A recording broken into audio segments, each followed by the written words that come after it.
Welcome to the night before Festag.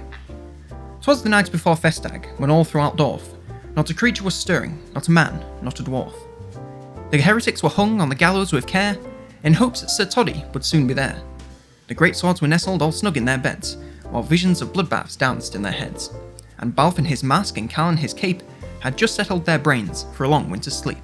When out on the battlefield there arose such a clatter, Cal sprang from his bed to see what was the matter. Away to the window he flew like a flash, tore open the shutters and threw up the sash. The moon glistening on the empire so bright was more dazzling and blinding than any candlelight. When what to Cal's wondering eyes did spring but an undead lord atop a monstrous thing. With a bald old driver so clearly undead, he knew in a moment it must be Manfred. More rapid than Reichsguard his legions they came, and he spat and shouted and called Cal by name. Where is the order tide now, Cal Franz? Tonight is the night you will die at my hands. Take out the watchtower, take control of the wall. Victory today means the empire shall fall. As fast as a drunk would run to the shitter, Cal ran to the armoury and equipped his skull splitter. Then as quickly he flew to the stables and saw the hordes of undead trying to seize his deathclaw. He wielded his hammer and moved like a flash. Soon after the hordes were reduced to just ash. Now he and his mount and the stable did fly. With no fear in his voice he did let out a cry. The cry was heard by all below as he soared.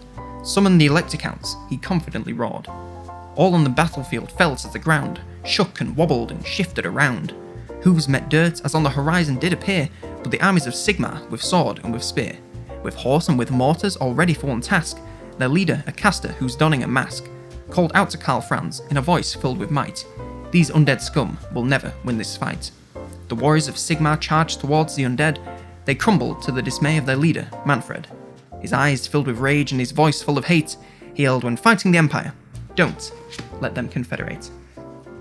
Now Merry Festag to you, the viewer, over there. It's been a hell of a year, but I'm glad we're still here. We've grown at a rate I could never have dreamed. The videos you've watched, the content we've streamed. I wish you the happiest of holidays from here. So Merry Festag to you, and I'll see you next year.